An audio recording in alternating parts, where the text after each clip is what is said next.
espacio Psicología para Todos y para Todas, y hoy viene más a cuento que nunca, porque habla de héroes y de heroínas, y ellos y ellas lo son, nos salvan la vida. Hay veces que las dolencias físicas son más evidentes, son más aparentes, y por ello las atajamos primero, ¿no? En una emergencia sanitaria o en cualquier situación de crisis, que venga un médico. Pero ¿y lo que nos pasa por dentro? ¿Y lo que no se ve? Por eso tiene razón de ser, entre otras muchas causas, este espacio para atender a eso que no se ve y que es muy necesario, tan o más, diría yo, que las dolencias físicas. Psicología para Todos, con los profesionales de Isabel Moya Psicólogos, y entre ellos hoy quiero presentarles a una psicóloga sanitaria graduada por la Universidad de Valencia que cuenta con certificación en Psicología de Emergencias. Beatriz Box, muy buenos días. Buenos días, Luli, encantada. Es un placer tenerte porque hoy vamos a hablar de algo muy vinculado con tu especialidad, que son esos primeros auxilios psicológicos que poca gente conoce y que deberíamos tener todos, como quien tiene un botiquín en casa, ¿no? Para echar agua oxigenada, poner una tirita o un vendaje rápido. Pues también con la psicología sucede algo parecido. Beatriz, ¿qué son los primeros auxilios psicológicos? Bueno, pues como bien has dicho, los primeros auxilios psicológicos se refiere a una serie de actuaciones que podemos hacer de una duración corta, muy determinada en el tiempo, que permite ayudar de una manera inmediata a las personas a restaurar esta adaptación psicosocial, por decirlo de alguna manera. Son unas determinadas acciones de las que hablaremos ahora, donde podemos minimizar determinados síntomas que ante una crisis o una emergencia pueden derivar en algo más problemático. ¿Y todo el mundo puede aplicarlos o solamente personal cualificado como vosotras? Ante una crisis o una emergencia, como puede ser un accidente o algo, digamos, urgente o fuera de lo normal en nuestra vida cotidiana, sí que sería necesario que un profesional cualificado los aplique. Pero sí que es interesante que todo el mundo conozcamos un poquito qué son estos primeros auxilios psicológicos, como tú dices, por tener este botiquín, en el sentido de que si nos encontramos con esta crisis, ya sea a familiares o amigos, o ante un problema importante, saber algunas nociones que podemos o cómo podemos actuar antes de que lleguen los servicios médicos o sanitarios especializados, ¿no? Exacto. Siempre vemos a través de televisión ante las grandes catástrofes, no sé, el terremoto de tal sitio, el huracán de este otro, cuando vino el tsunami, un acto terrorista, ¿no? De onda expansiva grande, pues vienen los médicos, vienen las UBIs, vienen las UCIs, pero también un equipo psicológico de estos primeros auxilios a intentar restaurar la calma, ¿no? Porque la gente, tanto que lo ha padecido físicamente como los que lo han presenciado, los necesitan. Claro, estas psicoemergencias se establecen en un primer momento, digamos, en el momento de la crisis de la emergencia, se establecen in situ, igual que acuden los servicios médicos, y estos grupos de tanto psicólogos como trabajadores sociales pueden realizar este apoyo in situ en el momento de la crisis o esta gran emergencia. Como tú dices, puede ser en situaciones que resonan mucho a gran escala, como has comentado, pero también en momentos vitales abruptos con los que no podemos preceder. También acuden a estos momentos, como por ejemplo podría ser el fallecimiento de un familiar que no esperábamos, como puede ser el fallecimiento de un menor, que es algo bastante abrupto en la vida de las personas, ¿no? No es lo que suele pasar en el acontecimiento vital normativo. Entonces esto también genera un impacto bastante grande en la persona. Por lo tanto, esto a pequeña escala también actúan estos servicios en estos momentos. Pues nos van a venir muy bien, porque por desgracia esos que yo antes he mencionado, esas catástrofes naturales o esos episodios, ¿no?, más dramáticos, parece que no nos van a tocar. Pero ahora mismo, y como digo, por desgracia, estamos todos inmersos en esta pandemia global, en esta fiebre del COVID, que de una manera u otra nos afecta, y nos conviene tener ese botiquín psicológico en casa, saber qué hacer. Después nos ponemos en manos de profesionales, siempre es necesario, pero por lo menos, y ante una crisis inmediata, saber cómo actuar en esos primeros instantes. Danos las claves, Beatriz. Estamos deseando conocer qué podemos hacer para no errar, para no meter la pata. Bueno, pues en estos primeros auxilios psicológicos podríamos resumir una serie de 3 objetivos básicos que tenemos que tener en cuenta. En un primer lugar, lo principal es proporcionar un apoyo a la persona que está en esta crisis. En este sentido, el apoyo podemos proporcionarlo a nivel emocional, es decir, el estar ahí, ¿no?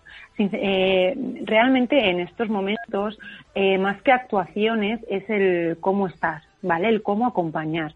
Porque realmente lo que la persona necesita en esos momentos es una red para poder sentirse dentro de la circunstancia en la que sea lo más seguro posible, ¿vale?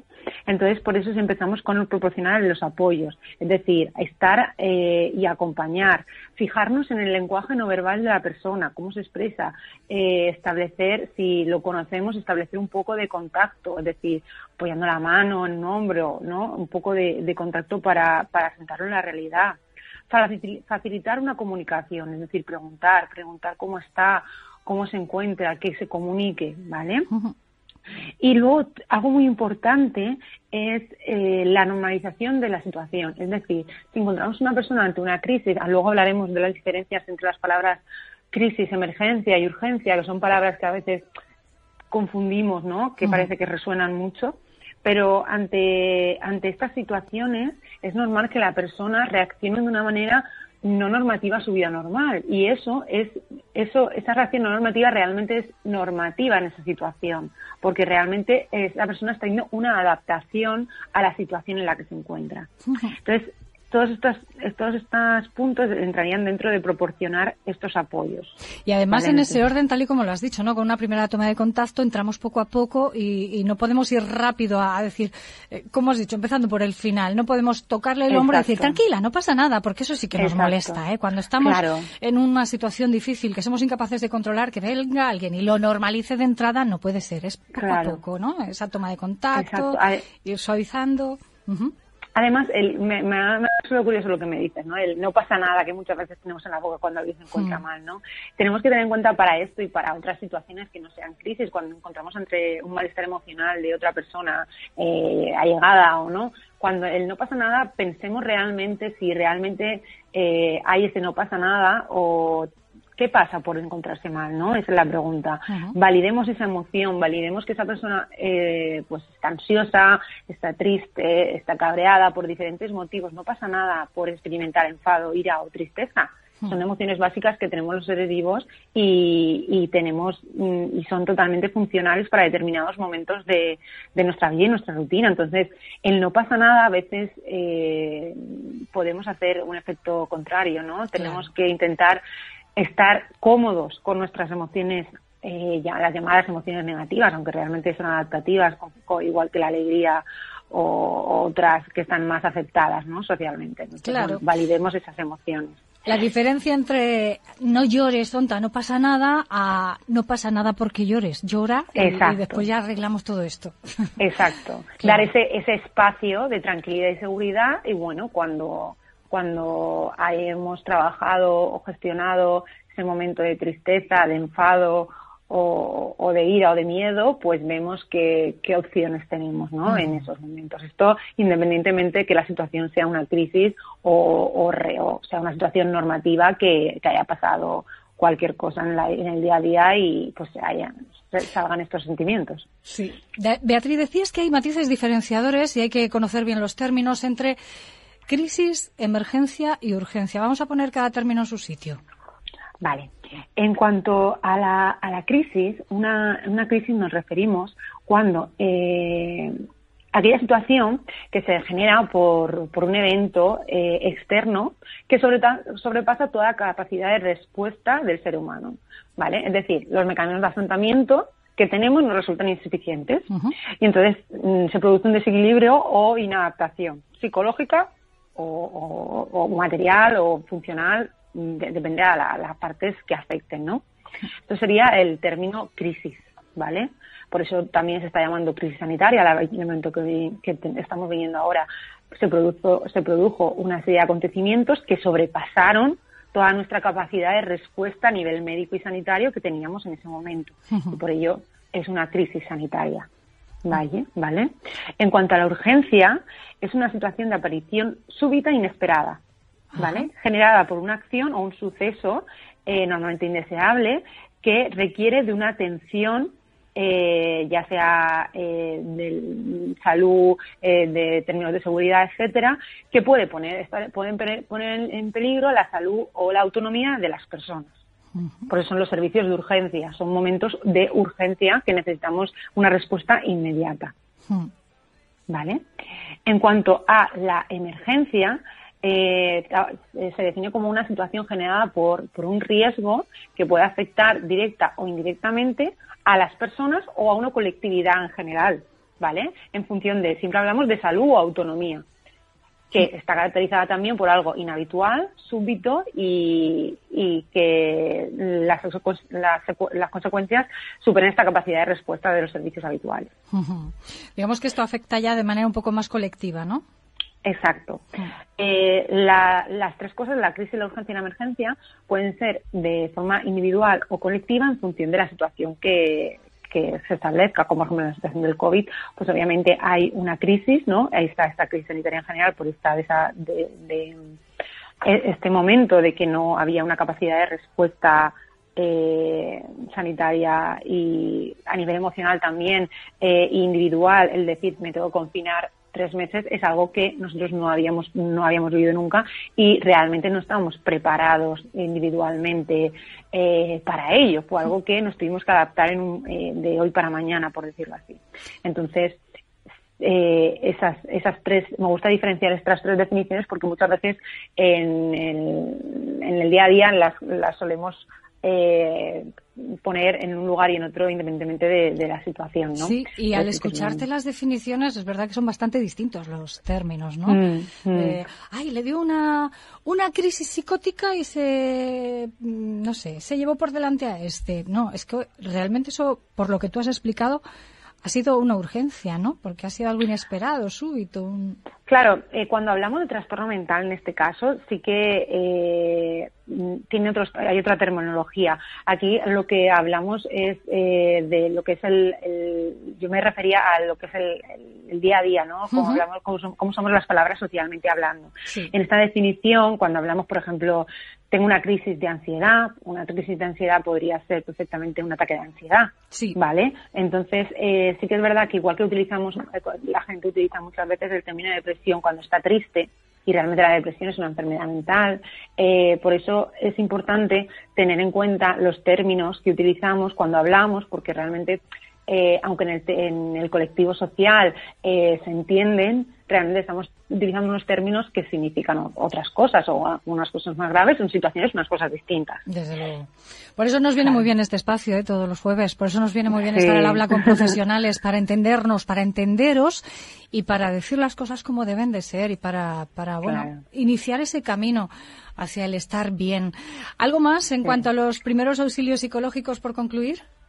Sí, bueno, acabar de comentaros los otros dos objetivos que teníamos, que el primero era proporcionar apoyos y, por resumir, sobre todo reducir los riesgos y evitar una desorganización, es decir, asegurarnos que la persona se encuentra bien, se encuentra estable y no corre peligro su vida. Eso también lo tendrán en cuenta los profesionales que llegan a la situación de urgencia o emergencia.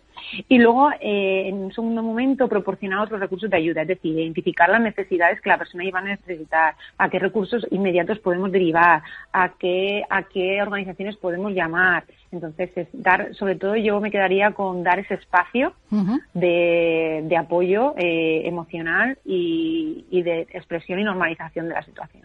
Estoy contigo, tranquilo que ya estamos intentando controlar la situación, pero yo estoy contigo hasta que venga un profesional y dé respuesta a tu verdadera necesidad, ¿no? Exacto. Qué fantástico. Exacto. No lo conocíamos. Yo creo que por el común de los mortales hablar de primeros auxilios psicológicos era bastante desconocido y yo me pongo la primera de todas en la lista, pero es muy necesario y más dados los tiempos que corren, donde la salud mental juega un papel esencial. Exacto, y justo esta semana, el sábado, es el Día de la Salud Mental, entonces no quería acabar sin hacer referencia a hablar un poco más, ¿no?, de la salud mental, de que hay que quitar este estigma que a veces se tiene con acudir al psicólogo y que no hay salud sin salud mental. y es algo muy importante que todos tenemos que tener en cuenta. Totalmente cierto y de acuerdo contigo. Además, parece que tenemos mejor visto la salud física con tengo una gripe, pues voy a mi médico de atención primaria, me he hecho un esguince, voy a mi traumatólogo, me duele una muela, voy al dentista, ay, parece que veo mal, al oftalmólogo. Pero y tantas cosas que nos pasan a diario y sabemos que no soy yo, que algo me está pasando, que no sé cómo atajarlo y no cogemos el teléfono tantas veces como debiéramos para consultar a un verdadero profesional de salud mental, ¿verdad? Y si lo cogemos, lo tapamos. Yo no le digo a mi amiga, a mi vecino, a mi madre, no, estoy acudiendo a un psicólogo para poner las cosas bien, porque me sentía mal y ahora parece que voy mejorando. No lo decimos, todavía tenemos muchos tabúes encima. Sí, porque también el colectivo, también por cómo cada vez estamos avanzando más, pero también se siente a creer que si pedir ayuda es de débiles, ¿no? Y al contrario, acudir a terapias de personas valientes, porque es un proceso donde tienes que descubrir a ti mismo y ver que cómo tenemos que gestionar las cosas que nos están pasando y qué herramientas podemos adquirir para poder avanzar y gestionar nuestras emociones, nuestras situaciones de una mejor manera. Pues acudir a terapias de valientes, bien lo has dicho, no hay mejor mensaje para ese próximo Día de la Salud Mental. Y esos terapeutas son nuestros héroes, nunca lo olviden, no hay salud física sin salud mental. Beatriz Box, muchísimas gracias por estar con nosotros y hacer de este espacio algo enriquecedor, de verdad que sí. A vosotros, gracias. Buen día, un abrazo.